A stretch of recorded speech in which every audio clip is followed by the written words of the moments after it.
Y fondos de inversión que se van a mover, semana de volatilidad por delante, ajustes de carteras, los típicos que se pueden dar en reacción a los eventos importantes, Banco Central Europeo, Reserva Federal, mañana dato de inflación de mayo en Estados Unidos.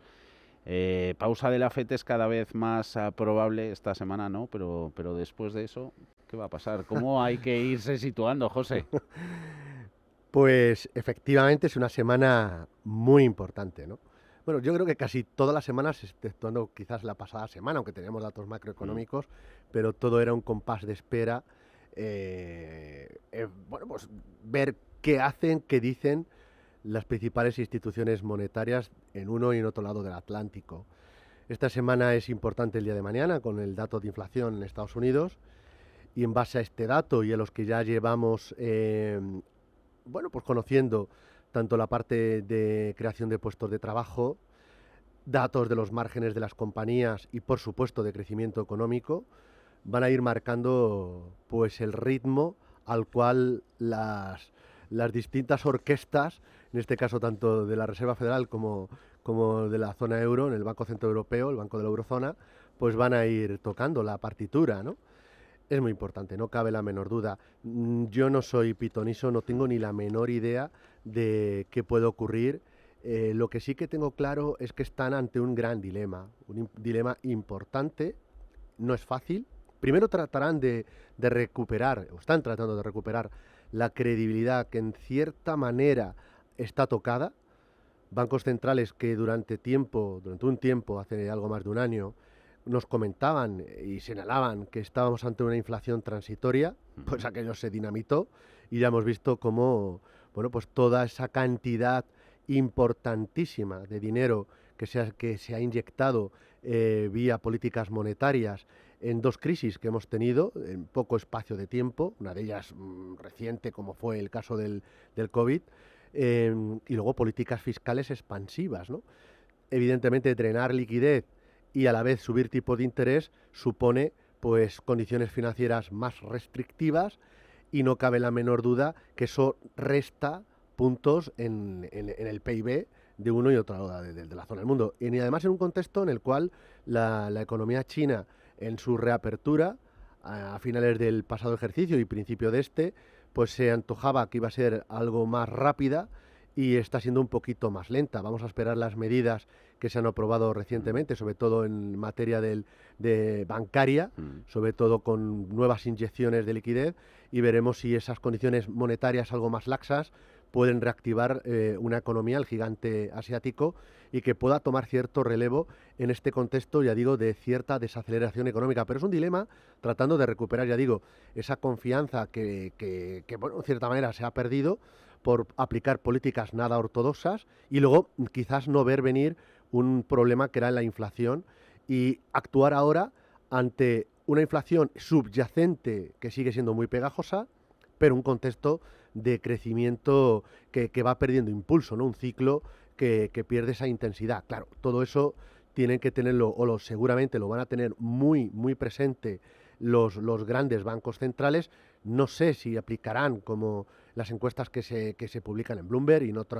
en Mm. otros medios, de quizás una pausa, Mm. de esperar y ver, de cómo va calando las medidas de subida de tipos y, ya digo, drenaje de liquidez, porque también es verdad que hoy por hoy los bancos centrales tienen que actuar o están actuando en cierta manera como el poli malo ante el poli bueno, que son los gobiernos, que en cuanto le dan barra libre para gastar, otra cosa no sabrán, pero gastar gastan un montón. Y entonces las políticas fiscales son expansivas, también lo son los Mm. impuestos que también cada vez nos aprietan más, pero son mucho subsidio, mucho gasto público, a veces poco productivo, y está ahí. Entonces, claro, esa situación de enorme endeudamiento que puede provocar otra crisis a medio plazo, en estos momentos también tienen que tenerlo muy presente los distintos bancos centrales, con lo cual, semana crucial y y los mercados de capitales, tanto los de deuda como los de bolsa y otros activos, pues muy pendientes de ello. Vamos a empezar un poquito por renta fija. Tenemos varias y yo creo que las podemos juntar para ver sobre todo, no, percepción que se tiene en el mercado de bonos, hasta qué punto difiere la que tienen inversores en activos de riesgo, quién o no puede tener razón. Por un lado, nos dice José Luis, buenas tardes, soy inversor conservador. Me vienen comentando en mi banco la posibilidad, quizás sea lo mejor, es lo que quiero cuestionar, si convendría aumentar un poquito la duración en renta fija en los monetarios que tengo a corto plazo. Luego por aquí nos preguntan en el YouTube de Radio Intereconomía, oyente que tiene el Sabadell Euroyield, y luego más consultas de bonos corporativos europeos, un poquito de visión de mercado y estrategia, por favor, y sobre todo aquí, que luego lo podemos ver, qué sectores, dice el oyente, si habría que fijarse en bonos corporativos en salud, telecomunicaciones, infraestructuras o bancos. Primero, inversor conservador, ¿aumentar un poquito de duración en renta fija a corto plazo? De momento no. Sobre todo la parte de monetarios. Muy buena pregunta, además de José Luis. Los monetarios invierten en deuda y prestamos el dinero a un Estado o a una empresa. Pueden ir de tramos muy cortos hasta tramos más largos, hasta 18 meses. En el contexto en el cual nos estamos moviendo ahora mismo es de subida de tipo de interés de los tramos más cortos. Los tramos más cortos en una curva de tipos, esto es una curva, ¿de acuerdo? Normalmente suele tener una pendiente positiva. Prestar dinero a más plazo, pues requiere que a quien le prestamos dinero nos tiene que pagar más. Eso sería lo más normal en una curva de pendiente positiva. No es lo que se está dando ahora mismo, donde lo que se ve es una curva que primero sí que es curva o pendiente que se incrementa, pero luego va a caer, ¿de acuerdo? La curva de tipos, por hacerlo muy simple, podríamos mirarlo como si fueran en 3 tramos. Cada uno de ellos nos habla de algo distinto respecto a otros tramos de la curva. Los tramos de corto fundamentalmente nos está hablando de, 1, expectativas de inflación en el muy corto plazo, y también nos habla de posibles problemas o no de liquidez. En un momento determinado, cuando hay problemas de liquidez, evidentemente lo que hace la curva en los tramos cortos se tensiona, es decir, repuntan los tipos de interés. Lo mismo que cuando hay expectativas, en este caso de inflación, y en base a ellas los bancos centrales van a actuar subiendo tipos. ¿Cuál es el escenario ahora mismo en el cual nos estamos moviendo? En la parte europea, sobre todo, es la expectativa de inflación, que es una inflación que se modera, probablemente los datos que conozcamos hay una cierta moderación, pero con datos elevados respecto a los objetivos que se marcan los bancos centrales. Con lo cual eso implica que los bancos centrales, sobre todo el Banco Central Europeo, va a tener que seguir, actuando. Eso evidentemente, lo más probable es que los tramos de más corto plazo sigan repuntando los tipos de interés. Eso haría que lo más favorable sea deuda, pero de súper corto plazo, no tanto deuda de medio o de largo plazo. En el caso norteamericano, y estoy tratando de hacerlo muy simple todo esto, pero con sea una labor pedagógica, además hay un componente que es de liquidez. En Estados Unidos, a diferencia de lo que ocurre en el caso europeo, los fondos monetarios compiten con la banca comercial. Es decir, hay por así decirlo, una subasta de liquidez y entonces compiten y el que más ofrece se queda con esa liquidez. Imagínense con problemas en la banca más regional norteamericana, tratando de tener que pagar más que los propios fondos monetarios. Y encima en un contexto en el cual, después de la aprobación de subir el techo de deuda, se va a emitir más deuda al mercado, con lo cual va a haber más emisiones de deuda con tipos probablemente más altos. De ahí que también sea un componente que probablemente tensione los tipos del corto, con lo cual mejor tipo de interés más de corto plazo antes de asumir más duración. Asumiríamos más duración en otro contexto. ¿Cuál? Sobre todo cuando viéramos cierta pausa en la actuación de los bancos centrales en base a expectativas de inflación menores, tanto la inflación general como la inflación subyacente.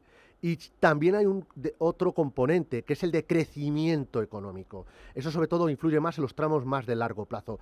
Ahí probablemente lo que veríamos sería que los tramos como está ocurriendo ahora mismo, los de largo plazo, viéramos reducciones en la rentabilidad y en consecuencia aumento en el precio. También hay otro componente, que es cuando hay volatilidad de los mercados de capitales, sobre todo de riesgo, sobre todo la bolsa, que busca refugio. De momento, en el actual contexto, ya lo digo y lo vuelvo a repetir una semana más, infraponderar la deuda de más de medio largo plazo, salvo algunas excepciones. Infraponderar, es decir, no significa no tener, sino simplemente es tener peso. menos peso que una situación más normal, hasta tener más visibilidad en la variable inflación y actuación bancos centrales, y también de crecimiento económico. Y de momento tramos mucho más cortos que están pagando bien y evidentemente, bueno, compiten con la rentabilidad por dividendo, incluso con el beneficio por acción de muchas compañías. Luego, a lo que hable más del tema de deuda privada. Bueno, ya he hecho, quizás he tratado de un poco de responder a todas, ¿no? Pero sí que es verdad que la deuda corporativa en estos momentos tiene una ventaja o tiene una variable muy atractiva, que sí que paga. Es decir, prestar a una empresa paga y además da una rentabilidad muy interesante. ¿Por qué no sobreponderaríamos, nuestro consejo, no sobreponderaríamos el peso ahora mismo de la deuda corporativa respecto a lo que aconsejamos ahora mismo? Es decir, en lugar de tener a lo mejor un perfil moderado, pues porcentajes de en torno al 20% o 25%, tenemos mejor porcentajes más bajos. Básicamente por dos motivos. Uno, porque todavía no tenemos visibilidad en torno a la inflación, de cómo se va a comportar, y la variable de bancos centrales. Y dos, crecimiento económico. Eso sobre todo afecta al high yield y a las empresas más endeudadas. Esa respondo a la pregunta de sectores. Yo más que sectores iría a compañías de cada uno de esos sectores, ya sea el sector financiero, donde incluyo bancos y compañías de seguros, pero sería extensible a cualquiera de otros sectores. Aquí lo importante, sobre todo, es cómo está de endeudada la compañía y también cuál es su flujo de caja, la calidad de la misma, de la propia empresa. En ese sentido, yo ahí lo que aconsejo son sobre todo productos, fondos de inversión, donde haya un enorme expertise a la hora de seleccionar bonos. Un ejemplo lo podemos tener en el fondo de la casa Buy and Hold, el Buy and Hold Bond, que gestiona Rafa Valera. Pues ahí están los resultados, no solo los de este año, sino históricos. Su capacidad de seleccionar tanto deuda pública como deuda corporativa de Europa, sobre todo de la eurozona, permite que el fondo aporte más valor que quizás que la media de la categoría. Bond picking, pero sobre todo, insisto, si no optamos por bond picking, tramos cortos. Si es bond picking, tramos medios, pero a través de gestores de talento. Enseguida pasamos a 6:30 de la tarde. Estamos escuchando las señales horarias, 5:30 en Canarias, un poquito más activos de riesgo. Respondida la pregunta de José Luis, también era la de José Enrique, la que nos hacía esos bonos corporativos. ¿Diferenciales de créditos está viendo por aquí algún impacto ante la avalancha de emisiones que está habiendo en el primario o no? Bueno, ha habido un momento donde se secó, por así decirlo, el primario, ¿no? Hay un efecto expulsión de lo público a lo privado. Claro, el público, sobre todo la parte de la eurozona, tenemos el paraguas del Banco Central Europeo y tenemos los bonos de la deuda pública de Rumanía, por poner un ejemplo, en un país que paga más que la deuda española y con una deuda sobre PIB que es menor que España y cuenta con ese paraguas, ¿no?, del Banco Central Europeo. Y luego, bueno, pues evidentemente la emisión de deuda pública, en cierta manera, contrarresta o expulsa o hace menos atractivo a muchas emisiones de deuda corporativa a igual situación de rentabilidad, salvo que se vea mayor visibilidad. Vimos cierto parón, sobre todo con la crisis financiera, que lo vimos sobre todo en la parte cuando hubo el rescate de Credit Suisse. Luego se ha ido animando, y todavía estamos lejos de los históricos de emisión, y claramente no cabe la menor duda que sí, por lo que decía, va muy relacionado con lo que comentaba anteriormente. Lo bueno, y a diferencia de los dos últimos ejercicios, los ejercicios anteriores, la renta fija, aunque no es fija, al menos paga. Y entonces eso sí lo hace atractivo, tanto en el secundario como en el primario. Y entonces en ese sentido, bueno, pues es interesante tener localizado buenos fondos de inversión para poder tenerlos en el radar o empezar a entrar, pero insisto en esto es muy importante. De momento la visibilidad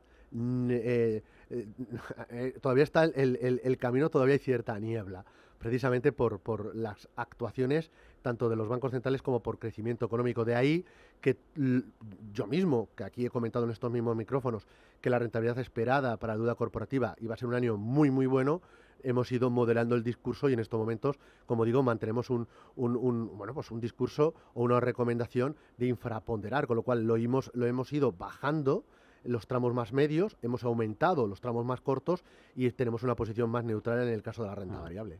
Renta variable europea, ya vamos por fondos particulares que nos preguntan los oyentes. En este caso, Carlos, desde Madrid, buenas tardes. ¿Podrían preguntar al señor Luna por su opinión sobre este producto? Es el Candriam Sustainable Equity Europa. Un poquito también de pedagogía, ¿no? Poquito, lo prometo. Europa está ahora mismo a la vanguardia de todo el tema de sostenibilidad, las propias compañías y también los propios gestores. Otras zonas del mundo que hablan mucho, en muchos foros internacionales también hablan sin duda alguna del tema de la sostenibilidad, pero de menor perfil o un perfil menos intenso. Esto tiene una lectura positiva por el tema de la sostenibilidad en Europa, pero también tiene una lectura negativa y que impacta sobre todo la inflación en un contexto de un conflicto bélico. Digo esto por el tema del petróleo, que lo están viendo ustedes cómo está cayendo el precio del mismo, y claro, eso será muy bueno para el tema de la inflación, pero ya hemos venido pagando pues todo lo que es las palancas que se han movido en todos los sectores y factores empresariales y también de la propia vida de todos nosotros, precisamente por la sostenibilidad.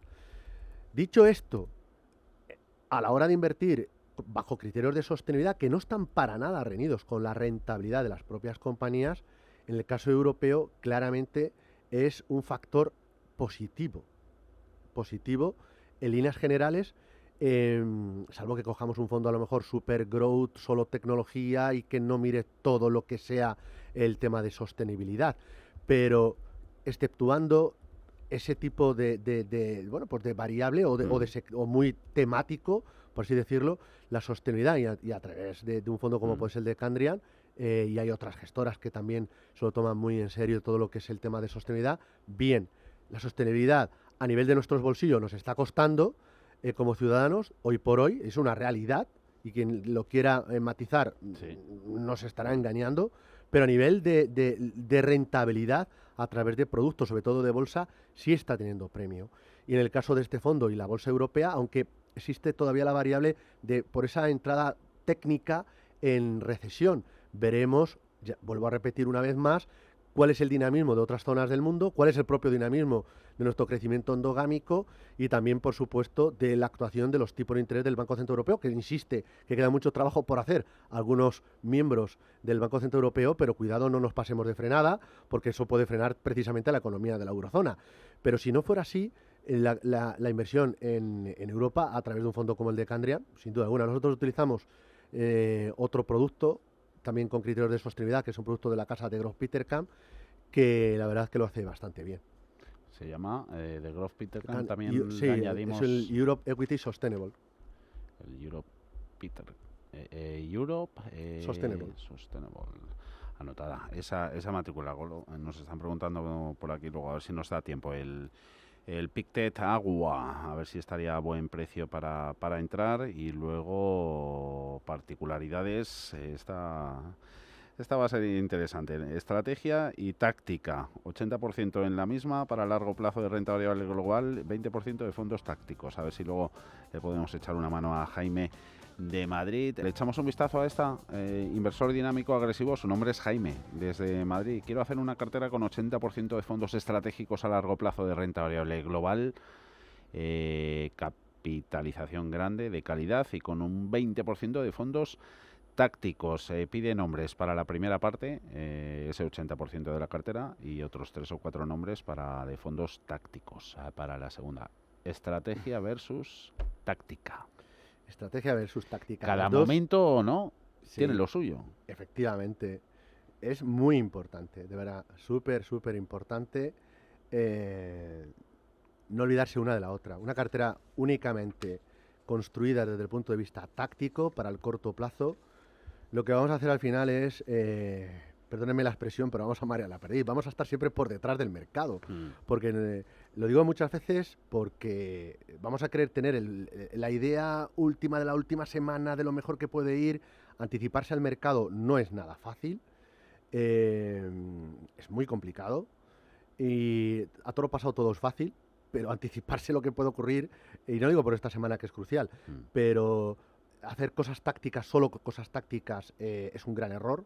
Igual que hacer solo cosas estratégicas, pues los matices, la flexibilidad, el ir adaptándonos a los distintos movimientos que pueden realizar, ya no solo los bancos centrales, sino los distintos movimientos macroeconómicos, microeconómicos, geopolíticos, y no digamos ya los del comportamiento humano, que cada vez tiene mayor influencia en el día a día. Y ya si le metemos la variable de la inteligencia artificial, pues ya, vamos, apaga, vámonos. Entonces, táctica y estrategia es fundamental. Los que aman el deporte lo entienden perfectamente, pero en la vida misma también es súper importante. ¿Qué le diría lo primero al oyente? Asesoramiento. Fundamental, fundamental. O sea, yo, por mucho que le dé nombres aquí, serán nombres, pero la clave más importante es el asesoramiento. ¿Por qué? Pues porque hoy son estos nombres, mañana pueden cambiar, puede haber una nueva incorporación. Lo mejor es ver, si le gusta el baloncesto, a mí me encanta, me pasa como pues a Rubén Gil, que nos gusta mucho el baloncesto, otro compañero vuestro, y cuando ves baloncesto, pues un minuto da para mucho, y entonces te das cuenta de la táctica y también de la estrategia. La estrategia es saber dónde quieres llegar, la táctica cómo llegar, ¿no? Entonces, la parte la parte táctica, lo que mejor está funcionando ahora mismo y que puede seguir funcionando ahora mismo, sobre todo la tecnología, con lo cual yo no le voy a dar, le voy a dar un par de ideas, ¿de acuerdo? Podría decirle mucho, pero uno más defensivo, más multiactivo, y otro más direccional para lo que está funcionando ahora mismo. La parte multiactivo lo sigue haciendo muy, muy bien el producto de Deutsche Bank, el DWS Concept Kaldemorgen. Le está leyendo muy bien Klaus Kaldemorgen el mercado en estos momentos, a nivel de deuda, de divisas y de mercados de deuda y de bolsa. Y yo creo que en ese sentido, hasta incluso oro, que ha tenido en algún momento la cartera, yo creo que para la parte más defensiva, de esa parte táctica, podría ser interesante, incluso para la parte estratégica, pero sobre todo para la táctica, por si hay volatilidad o si hay oportunidades para incrementar más, ¿no? Y un producto direccional, no cabe la menor duda que el Fidelity Global Technology puede ser una idea sensacional para seguir aprovechando del tirón que sigue habiendo ahora mismo en el tema de la tecnología. Y luego, en la parte más estratégica, pues mira, hablando precisamente de todo lo relacionado con, hablamos antes de la casa de Gross Petercam, pues el DEPAM New Gems, pues puede ser nuevas gemas, sobre todo con distintos vectores de crecimiento, además con criterios de sostenibilidad, como una visión de largo plazo, puede ser muy interesante. Mercados emergentes, sobre todo si se anima China también, y en ese sentido pues hay fondos interesantes. Nosotros estamos utilizando un producto de la casa Carmignac, un mixto, y puede ser una idea interesante. Y luego, si me lo permite el oyente, y el resto será la pizarra, una idea que traemos donde unimos sobre todo calidad, unimos convicción y unimos innovación, con lo cual ese tridente es súper importante y es lo peculiar de este fondo que traeremos, y luego hablamos luego al final del programa. Enseguida en la pizarra, el teléfono de Luna Sevilla, asesores patrimoniales. José, ¿nos lo recuerdas, por favor? Claro que sí. La forma de contactarnos, pues tan sencillo como llamar al 91 762 3442 o visitando nuestra página web www.lunasevilla.es. En el YouTube de Radio Intereconomía, anímense y suscríbanse a nuestro canal, donde tenemos consultas de oyentes. José Ignacio, hay controversia en los fondos ESG por no ser muy claros en sus criterios. ¿Pueden pasar de moda por sus incoherencias? Tengo un mixto moderado bajo estos criterios ESG y estoy pensando en traspasarlo. Yo siento disentir en el sentido de las controversias. Cada vez los reguladores están y los supervisores están mucho más encima de que no haya, primero, no haya greenwashing, no haya blanqueo de todo lo que sea lavado en cuanto al tema de que te vendan que siga criterios sostenibles y no los apliquen. Pero ya no solo en los fondos, sino también en cuanto a las propias compañías, ya sea la parte de bonos, que hay bonos de impacto, bonos a nivel social, bonos verdes para bueno, pues invertir no sé, en algún proyecto sostenible en cuanto a economía, no sé, economía Blue Economy, por ejemplo, el tema de agua, por poner un ejemplo, que antes hablabais me comentabas algo de temática del oro azul. En ese sentido, ya te digo, supervisores, reguladores, lo tienen muy claro. Y luego, además, analistas, gestores, asesores, lo tenemos muy claro. Yo, en mi caso, no solo estoy certificado para asesorar a nivel de toda la normativa MiFID, sino también la normativa MiFID ligado a todos los temas sostenibles. Con lo cual,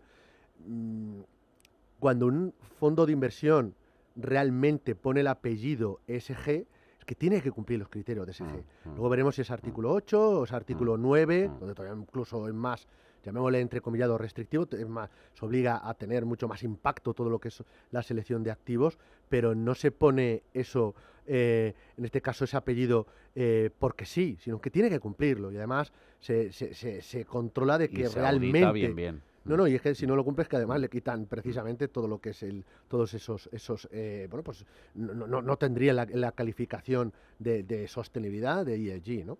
En cuanto a si es más rentable o menos rentable, pues miren, hay en estos momentos fondos de sostenibilidad, tanto la parte de bonos como la parte de bolsa, que sí brillan, y otros pues que no brillan tanto.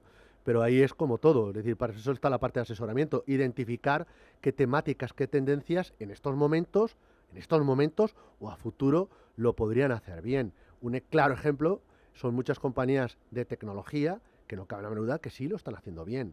Y luego hay otras economías, otros fondos no sé, de economía circular o de impacto, tanto la parte de bonos como la parte de bolsa, que sí que están aportando valor ahora mismo a muchos inversores. Nosotros lo utilizamos y no tiene calificativo ESG, pero, por ejemplo, los fondos de la gestora Dunas, antes hablaba de otros fondos que utilizamos en la casa a la hora de asesorar a nuestros clientes, siempre bajo el paraguas como agentes de casa de asesores financieros. En la gestora Dunas, con el valor equilibrado, es un fondo que sigue el articulado 8, con lo cual sí cumple los criterios de sostenibilidad, al menos en el artículo 8, y encima el fondo está obteniendo una rentabilidad por encima del 3%, un producto que sabe cubrirse en momentos difíciles de mercado, tanto de bolsa como de deuda, y la parte de deuda, su selección, gracias a analistas y gestores, está aportando valor. Valor, el que aporta la disrupción, también un fenómeno omnipresente, transforma nuestra manera de vivir, desplaza los actuales mercados, los mueve y nos trae inventos nuevos que no sabíamos que necesitábamos. Todo ello, muchas gracias, ¿no? Siempre a los avances tecnológicos sobre disrupción en concreto. Consulta, ¿qué le parece al señor Luna el fondo Schroder Global Disruptive para entrar? A ver, el Schroder tiene muy buenos analistas y también gestores. Algunos de ellos gestores pasaron su etapa de análisis como temáticos.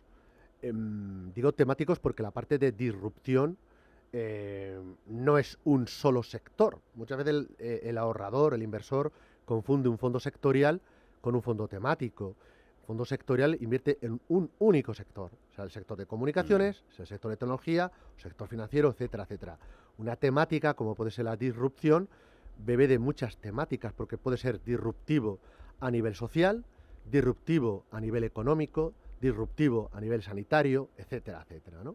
Evidentemente el componente tecnológico siempre va a ser muy alto, puesto que la disrupción, por ejemplo, a nivel sanitario, pues no cabe la menor duda que todo lo que son los avances, por ejemplo, en ortopedias, pues son notables, o en la lucha contra muchas enfermedades, como puede ser el cáncer, por poner un ejemplo, ¿no? Pero también están otras variables o otras temáticas, sobre todo en un mundo en el cual se estrechan márgenes por el contexto que estamos moviendo, y la tecnología es una variable importantísima Y claro, hay compañías tecnológicas bueno, pues que más allá de sus aplicaciones a nivel sanitario o a nivel de energías limpias, etcétera, sobre todo para el tema del día a día, unir el entretenimiento con los videojuegos, por poner un ejemplo, ¿no? Pues es súper importante, y no digamos las redes sociales, etcétera, etcétera. Con lo cual, Schroeder me gusta el producto. Es verdad que nosotros, a la hora de utilizar fondos disruptivos, pues uno de ellos probablemente sea el fondo Pizarra que traemos ahora, hay otras casas, una de ellas es Grupama. Ya lo hemos tenido incluso como la Pizarra con su fondo R-Evolution, ¿no? Y está demostrando ser un producto que aporta valor precisamente en esas disrupciones en 3 factores que son muy, muy importantes. Dentro de esas temáticas mencionabas una, salud. ¿Qué producto del sector o temática de salud vería más recomendable ahora, para largo plazo? Quizás 3. Casas me gustan mucho, o hay muchas que me gustan, mejor dicho, ¿no? Se me ocurre, si es biotecnología, no cabe la menor duda que una casa que lo hace muy bien es Polar Capital. Si es salud, sanidad, me gusta mucho la gestión que hace la casa Fidelity con su Global Healthcare.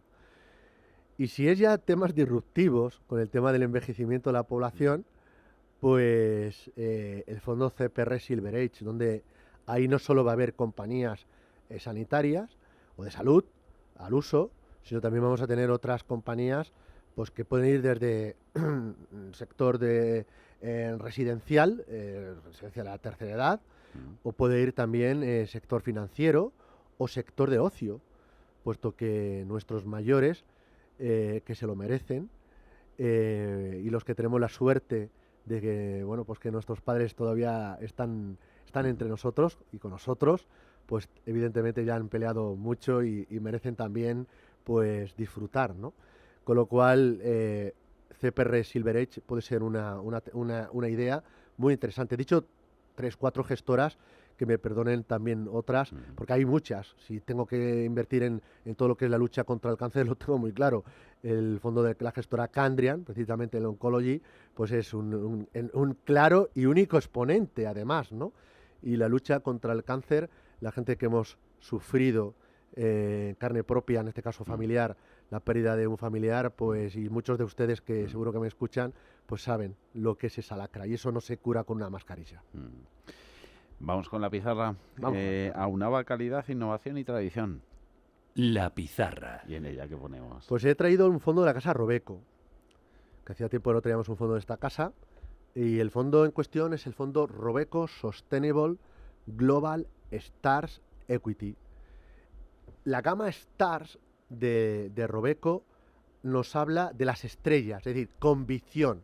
Al final, lo que hace el equipo gestor, en base a los analistas y gestores de otros fondos, es seleccionar aquellas compañías donde claramente ven más potencial de crecimiento en las empresas que estén seleccionando en un momento determinado. Con lo cual, primera pata, convicción. El segundo es un fondo de renta variable internacional que lo que trata precisamente es de elegir compañías de elevada capitalización que sean protagonistas o que se puedan beneficiar de una serie de transiciones que están en estos momentos en marcha y que se van a desarrollar a lo largo de los próximos años. Una de ellas, no cabe la menor duda, que es la transición a nivel de todo lo relacionado con la salud, también por supuesto demográfico, pero también en todo lo que está relacionado con la transición energética y por supuesto tecnológica. Claro. Con lo cual, empresas innovadoras.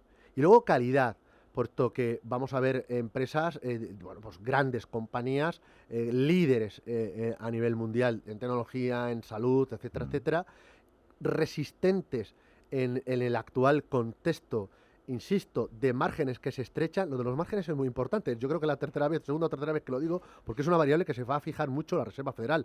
Si los márgenes se estrechan y empiezan a empeorar los datos de empleo, probablemente los bancos centrales, la Reserva Federal, a lo mejor ya no hay ese ímpetu del señor Bullard o de otros halcones de la Reserva Federal, porque a ver cómo venden a su público el tener que seguir subiendo el tipo de interés cuando los datos de empleo no sean tan brillantes como los que estamos teniendo ahora mismo en la primera economía del mundo. Con lo cual es importante el tema de los márgenes.